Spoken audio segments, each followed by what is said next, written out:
Holly, thanks very much. I'm joined right now by Wendy Robbins, Policy Chair for the Women's Commission, and you're going to be doing what today?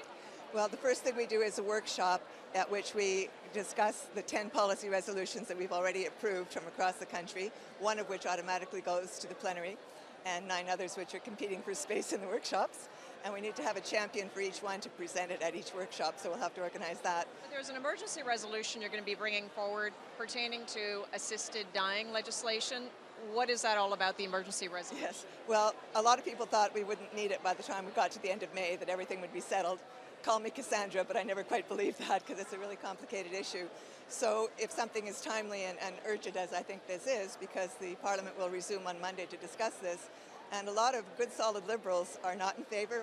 Also, some opposition people are not in favour, and it's meant to be a free vote. So I just wanted to get a sense of, first of all, the Women's Commission, because we put it on the agenda 2 years ago, along with the Young Liberals, and it was overwhelmingly supported. Not to say there wasn't opposition, but you know, we have a certain sense of obligation to that resolution to see that it goes where we want it to go.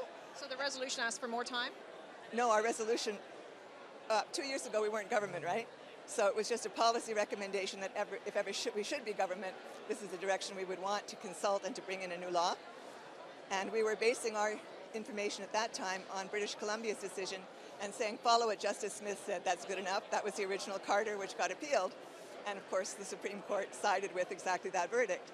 And there's been more consultation and a change of government and a lot of enthusiasm.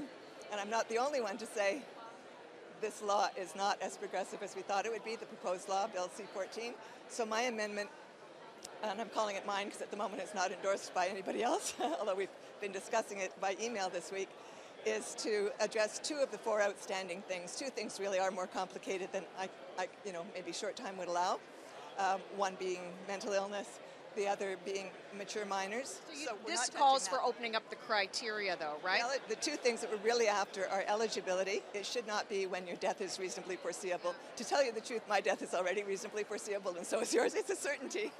That doesn't make sense. On the positive note, yes, continue on. Okay, so the eligibility, if you're in irremediable suffering, grievous suffering, whether you're 50 years old or 90 years old, it's... But even putting forward this kind of a resolution, and at this time, I understand the urgency, but it's slowing down the process, and others feel it needs to move even quickly.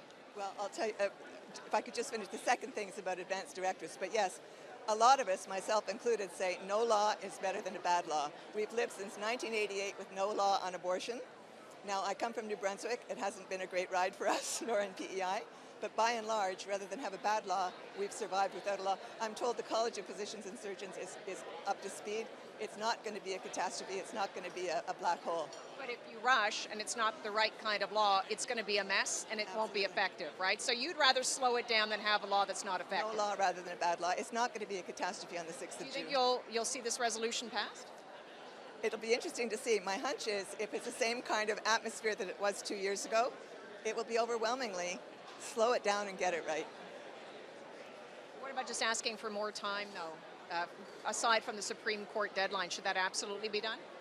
Until they get it right. I don't see the pressure. I really don't see the pressure. It won't fall apart. It hasn't fallen apart in the last year. We'll be watching and see what happens. Thanks so much. Thank you for your interest. Back to you. Thank you.